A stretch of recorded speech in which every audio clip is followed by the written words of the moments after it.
और अब खबरें विस्तार से देख लेते हैं। मथुरा से सबसे पहले खबर आ रही है, जहां पर 25,000 के इनामी बदमाश को गिरफ्तार किया गया है। हम आपको बता दें कि यह बदमाश आकाश चौरसिया, जिसे पुलिस ने गिरफ्तार किया है, इस पर दोहरे हत्याकांड का आरोप है। आकाश पहले ही गिरफ्तार हो चुके हैं। आकाश के पिता और भाई 21 जून को दिन दहाड़े गोलीकांड को अंजाम दिया गया था। हथियारों की तस्करी को लेकर यह गोलीकांड हुआ था।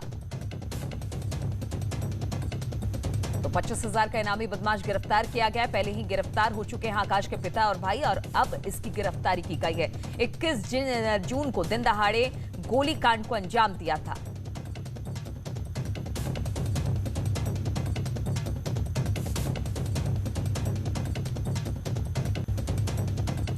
और आगरा में झगड़े के बाद छोटे भाई ने अपने बड़े भाई की बाइक में आग लगा दी। आग लगाने का यह मामला थाना ताजगंज इलाके का है। बड़े भाई की बाइक पर घर के बाहर खड़ी थी, तभी छोटे भाई ने बाइक का पेट्रोल वाला पाइप निकाल दिया और बाइक पर पेट्रोल छिड़क दिया। पेट्रोल डालने के बाद लाइटर से बाइक में आग लगा दी। आग लगते ही बाइक धू-धू कर जलने लगी। पास पड़ोस के लोग भी जमा हो गए और उन्होंने काफी मशक्कत के बाद किसी तरह से आग पर काबू पाया। तस्वीरें आप देख सकते हैं कि भाइयों का झगड़ा था और फिर छोटे भाई ने बड़े भाई की बाइक में पेट्रोल की जो पाइप होती है उसे काटकर उस पर पेट्रोल छिड़का और फिर बाइक को आग के हवाले कर दिया।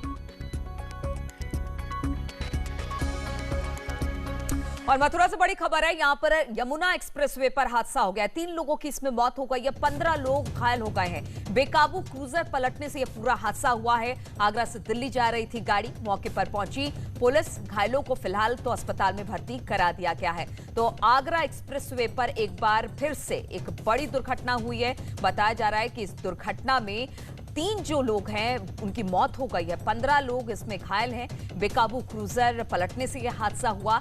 आगरा से दिल्ली ये गाड़ी जा रही थी। मौके पर फिलहाल तो पुलिस पहुंच गई है और जो घायल हैं उन्हें अस्पताल में भर्ती करवा दिया गया है। और बलिया में पत्रकार की हत्या का मामला, हम आपको बता दें कि 10 आरोपियों में से 6 को फिलहाल तो गिरफ्तार कर लिया गया है। अन्य आरोपियों की तलाश पुलिस लगातार कर रही है। स्थानीय पुलिस की भूमिका की भी अब इसमें जांच होगी। प्रभारी निरीक्षक इसमें सस्पेंड किए गए हैं। तो लगातार जिस तरह से पत्रकार की हत्या हुई है उसको लेकर दबिश दी जा रही है। ये पूरा मामला जिसमें 10 आरोपियों में से 6 को गिरफ्तार कर लिया गया है। अन्य आरोपियों की तलाश जारी है और साथ ही साथ जो स्थानीय पुलिस है उसकी भूमिका की भी इस पूरे मामले में जांच होगी। इसके अलावा प्रभारी निरीक्षक को भी इस पूरे मामले को लेकर सस्पेंड कर दिया गया है।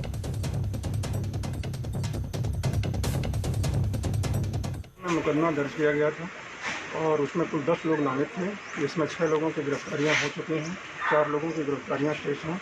उनको गिरफ्तार करने के लिए 4 टीमें अलग अलग लगाई गई हैं और अब आशा करता हूं कि शाम तक या कल तक को गिरफ्तार हो जाए। कप्तान साहब, क्या ये मानते हैं कि थाने की पुलिस की लापरवाही इस घटना में रही है या क्या?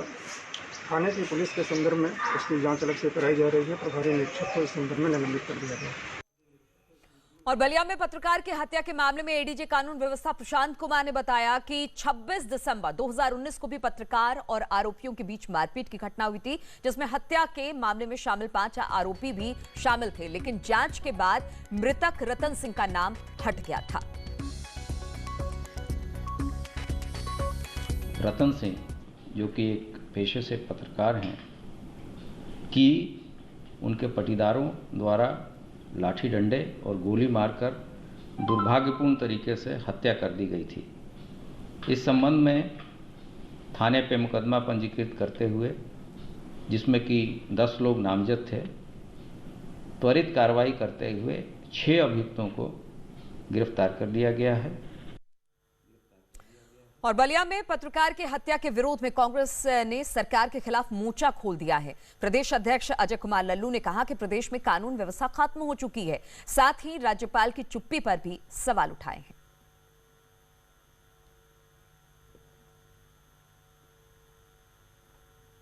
जिस तरह की घटनाएं घटित हो रही हैं, उत्तर प्रदेश के कानून व्यवस्था पूरी तरह फेल है। बलिया में एक हमारा पत्रकार कल जिसकी रात गोली मारकर हत्या कर दी गई। सरकार लीपापोती में लगी हुई है, घटनाओं को तोड़ मरोड़ कर पेश करने में लगी हुई है। महामहिम की चुप्पी समझ से परे है। अब तक कानून व्यवस्था के सवाल पर उत्तर प्रदेश सरकार को उन्होंने कोई निर्देश दिया, ना अब तक किसी तरह का बयान जारी किया। आखिर उत्तर प्रदेश में जंगल राज नहीं तो और क्या है।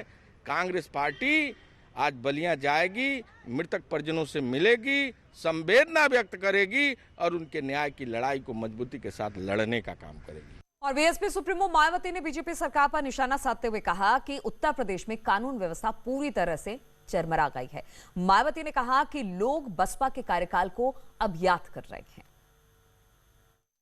वैसे भी यूपी में सरकार की बदहाली का हाल ये है कि बात बात पर रासुका, देशद्रोह व अन्य प्रकार की अति संगीन धाराओं के इस्तेमाल करने के बावजूद भी यहाँ हर प्रकार के अपराध यूपी में कम होने का नाम नहीं ले रहे। अर्थात अपराध, हर प्रकार के अपराध बड़े पैमाने पर बढ़ रहे हैं। और एनसीईआरटी की नकली किताबों के गोरख धंधे के मामले में अब राजनीति भी तेज हो गई है। कांग्रेसी सड़कों पर उतरकर आरोपियों की गिरफ्तारी की मांग कर रहे हैं। मेरठ में कांग्रेसी कार्यकर्ताओं ने आज जमकर प्रदर्शन किया और पूरे मामले की सीबीआई जांच की मांग की है। आपको बता दें कि मेरठ में एसटीएफ और पुलिस ने मिलकर एनसीईआरटी की नकली किताबों के गोरख धंधे में लिप्त गैंग का पर्दाफाश किया था। मेरठ और गजरौला में छापेमारी के बाद करीब 70 करोड़ की नकली किताबें बरामद हुई थी, जिसके बाद बीजेपी के महानगर उपाध्यक्ष संजीव गुप्ता समेत 8 लोगों पर मुकदमा दर्ज किया गया था। उनके पदाधिकारी आज भ्रष्टाचार में लिप्त हैं। उसके सच को जनता के बीच में ले जाने के लिए कांग्रेस पार्टी भाजपा कार्यालय का घेराव करने जा रही थी, जिसे प्रशासन ने बीच में रोका। और कांग्रेस पार्टी जब तक इस पूरे प्रकरण की सीबीआई जांच नहीं होगी तो कांग्रेस पार्टी इस पूरे प्रकरण को जमीन से लेकर सड़क तक मजबूती से लड़ती रहेगी। और इस वक्त कानपुर देहात से एक बड़ी खबर है। यहां पर डीएम पर जुर्माना लगाया गया है। प्रयागराज हाईकोर्ट ने डीएम पर जुर्माना लगाया है। हाईकोर्ट ने जवाब ना दाखिल करने पर यह जुर्माना लगाया है। स्कूल के पास शवदाह गृह निर्माण पर रोक जारी रखने का निर्देश दिया गया था। हलफनामा दाखिल करने को कहा गया था, हाजिर होने को कहा गया था डीएम साहब को, लेकिन डीएम हाईकोर्ट में 15 सितंबर तक जवाब दाखिल करने का उन्होंने समय दिया था, लेकिन जब वो दाखिल नहीं कर पाए तो फिर अब डीएम पर हाईकोर्ट ने जुर्माना लगा दिया है।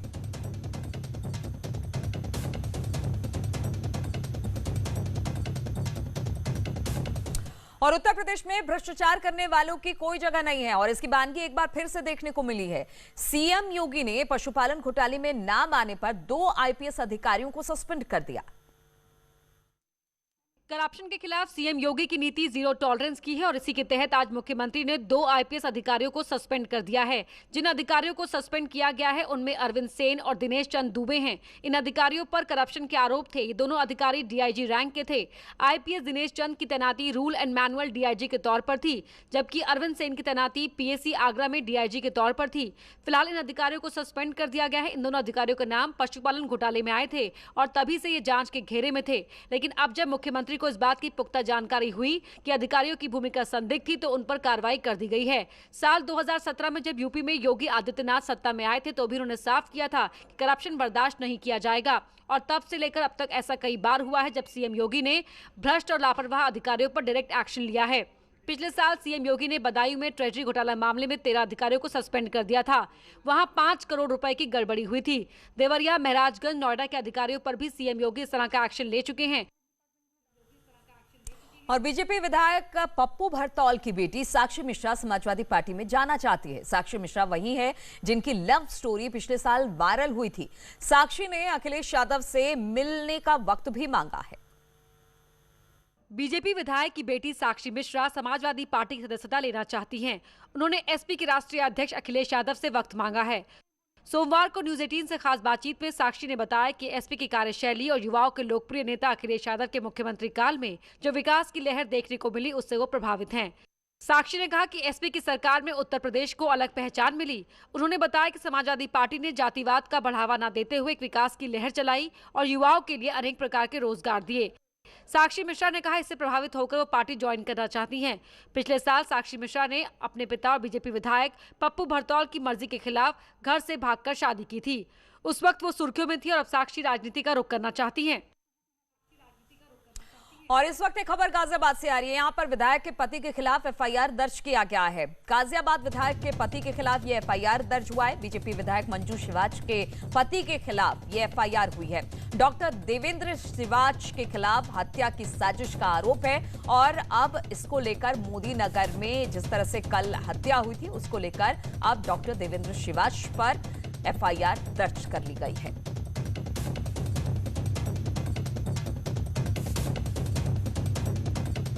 और झांसी में आरपीएफ ने एक फर्जी सिपाही को गिरफ्तार किया। आरोप है कि युवक फर्जी सिपाही बनकर रेलवे स्टेशन और अपने गांव में वर्दी का रौब दिखाता था। आरपीएफ के अफसर जब अपनी टीम के साथ रेलवे स्टेशन पर गश्त और चेकिंग के लिए पहुंचे तो उनको पता चला कि सोनागिरी के रेलवे स्टेशन पर आरपीएफ का एक संदिग्ध सिपाही है। इसके बाद वो अपनी टीम के साथ सोनागिरी रेलवे स्टेशन जा पहुंचे और युवक से पूछताछ की। पूछताछ में उसके फर्जी होने का पता चला।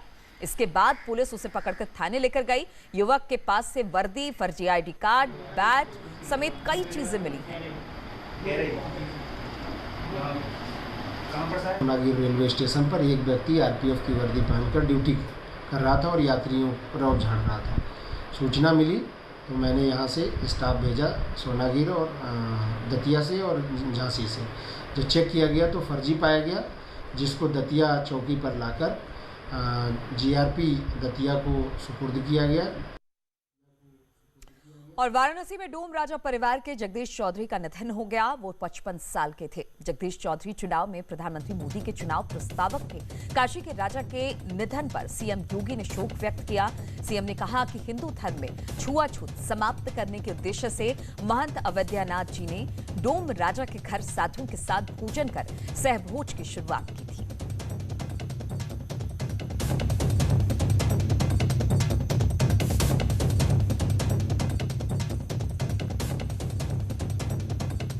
और सीएम योगी ने ट्वीट पर डोम राजा जगदीश चौधरी को श्रद्धांजलि दी। उन्होंने कहा कि सामाजिक समरसता की भावना के प्रतीक पुरुष काशीवासी डोम राजा श्री जगदीश चौधरी जी का निधन अत्यंत दुखद है। श्री जगदीश चौधरी जी का कैलाश गमन समाज की बड़ी क्षति है। बाबा विश्वनाथ से प्रार्थना है कि आपको अपने परम धाम में स्थान प्रदान करें। ओम शांति।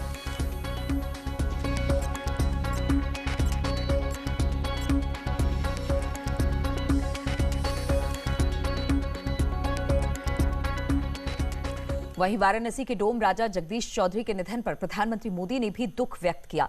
ट्वीट कर उन्होंने कहा कि वाराणसी के डोम राजा जगदीश चौधरी जी के निधन पर अत्यंत दुख पहुंचा है। वो काशी की संस्कृति में रचे बसे थे और वहां की सनातन परंपरा के संवाहक रहे। उन्होंने जीवन पर्यंत सामाजिक समरसता के लिए काम किया। ईश्वर उनकी आत्मा को शांति प्रदान करे और परिजनों को इस पीड़ा को सहने की शक्ति प्रदान करे। सीएम योगी ने लखनऊ में आयोजित एक कार्यक्रम में 37 भंडार गृहों का शिलान्यास किया है। इस मौके पर उन्होंने कहा कि जब हमारी सरकार बनी थी तो सबसे बड़ी समस्या अनाजों के भंडारण की थी, क्योंकि स्टोरेज की उतनी सुविधा नहीं थी। लेकिन आज मंडी समिति की स्टोरेज क्षमता बढ़ रही है और फिर सरकार भी किसानों की आमदनी दुगुनी करने के लिए मदद कर रही है। इन गोदामों की क्षमता 5-5 हजार मीट्रिक टन की है। 2018 में जो एक एमओयू मंडी समिति के साथ उत्तर प्रदेश राज्य भंडारण निगम ने किया था, उस क्रम में 37 भंडारण गृहों की स्थापना के कार्यक्रम का शिलान्यास यहां पर संपन्न हो रहा है। 19 मार्च को सरकार ने शपथ ग्रहण किया था। 1 अप्रैल से गेहूं क्रय की कार्रवाई प्रारंभ करनी थी। तो सबसे पहला प्रश्न स्टोरेज का ही हमारे सामने उठा था। और कुशीनगर इंटरनेशनल एयरपोर्ट की जल्द शुरुआत की कवायद भी शुरू हो गई है और इसके लिए नई टर्मिनल बिल्डिंग के लिए भूमि पूजन हुआ। गोरखपुर एयरपोर्ट के डायरेक्टर ए.के. द्विवेदी ने भूमि पूजन किया। नई टर्मिनल बिल्डिंग जर्मन तकनीक से बनेगा और एयरपोर्ट अथॉरिटी ने 3 महीने में इसे पूरा करने का लक्ष्य रखा है। इस टर्मिनल की लागत करीब 26 करोड़ रुपए होगी।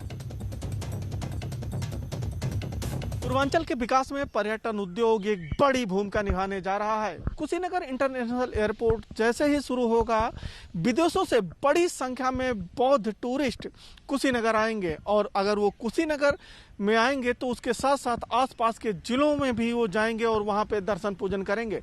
इससे न सिर्फ कुशीनगर की महत्ता बढ़ेगी बल्कि आसपास के जिलों में भी टूरिज्म पे फोकस होगा और वहाँ का भी तेजी से विकास होगा। अखिलेश पांडे के साथ रामगोपाल द्विवेदी, न्यूज 18 गोरखपुर। और कांग्रेस में पार्टी के राष्ट्रीय अध्यक्ष पद को लेकर मंथन जारी है और इस बीच पार्टी के वरिष्ठ नेता अनिल शास्त्री ने कहा कि अगर गांधी परिवार के बाहर का कोई अध्यक्ष बनेगा तो पार्टी समाप्त हो जाएगी। और साथ ही उन्होंने ये भी कहा कि अगला अध्यक्ष प्रियंका गांधी को बनना चाहिए। उन्होंने पार्टी नेताओं को पत्र लिखने को भी गलत बताया है।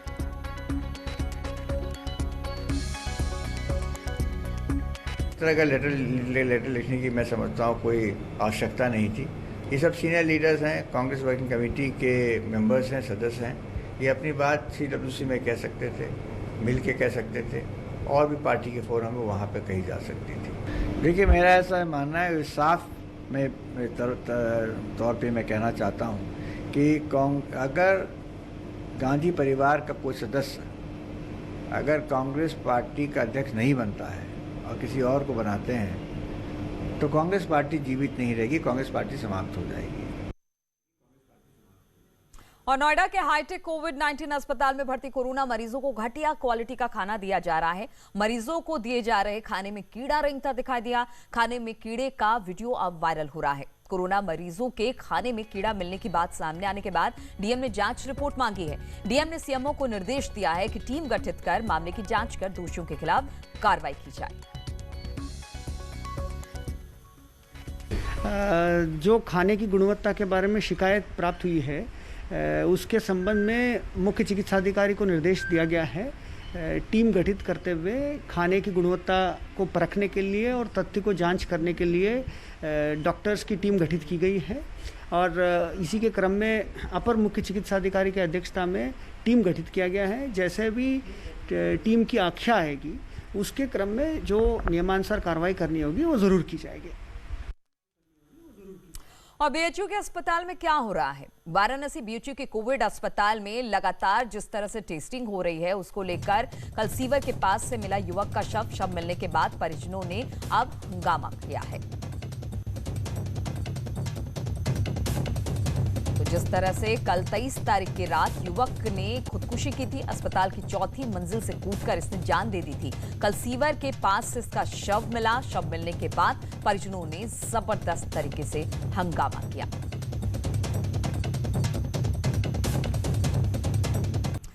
और महोबा से खबर है, मिड डे मील में घपला हुआ है। प्रधानाध्यापक ने प्रधान के फर्जी हस्ताक्षर कर बनाए खातों से 3 लाख रुपए निकालने की कोशिश की है। पैसे निकालने से पहले ये खुलासा हो गया। प्रधान ने आरोपी के खिलाफ शिकायत कर दी है। गांव पचपहरा का ये पूरा मामला है जहां पर फर्जीवाड़ा करने की कोशिश की गई। बेसिक शिक्षा विभाग में अब इसे लेकर हड़कंप मच गया है।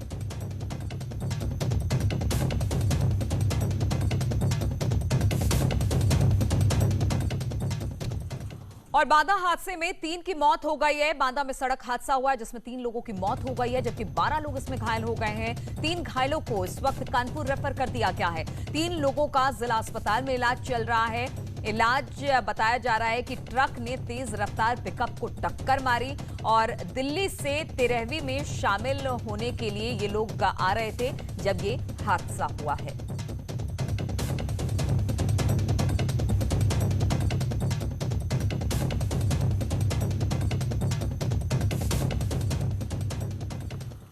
और हम आपको बता दें कि 13वीं के कार्यक्रम में ये वहां से लौट रहे थे और तब ये हादसा हुआ। अब बात करते हैं कासगंज की। कासगंज में बाइक और स्कूटी आमने सामने इसकी भिड़ंत हो गई है। टक्कर में कहा यह जा रहा है कि कई लोग घायल हो गए। टक्कर के बाद दोनों लोग गिर गए। हादसा सीसीटीवी में कैद हो गया।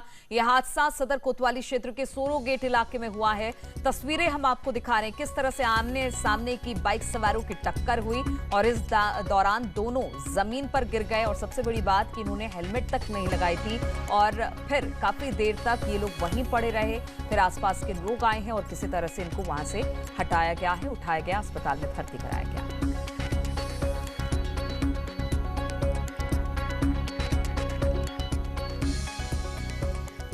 और बिजनौर से खबर है, यहां पर मासूम ने दम तोड़ दिया। बिजनौर अस्पताल में इलाज के दौरान एक बच्चे की मौत हो गई। 3 बच्चों सहित नहर में ये महिला कूदी थी। मां और बाकी बच्चों की तलाश फिलहाल तो जारी है। कीरतपुर के भरे की नहर का ये पूरा मामला है, जहां पर एक महिला अपने 3 बच्चों के साथ कूद गई थी।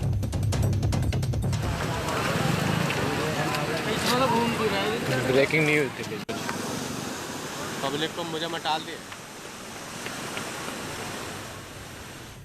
और कानपुर से है खबर, यहां पर न्यूज 18 की खबर का बड़ा असर हुआ है। बाबूपुरवा में तैनात नशेबाज सिपाही लाइन हाजिर कर दिया गया। डीआईजी ने सिपाही आकाश राव को लाइन हाजिर किया। सिपाही को का जो वीडियो था वो गालियां देते हुए वीडियो था, जो कि वायरल हुआ।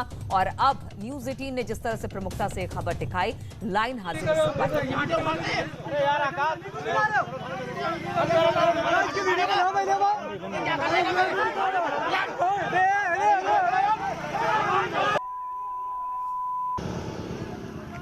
तो इन्हीं तमाम खबरों के साथ इस बुलेटिन में फिलहाल इतना ही। रुकेंगे छोटे से ब्रेक के लिए, लेकिन ब्रेक के बाद भी लगातार खबरों का सिलसिला जारी है।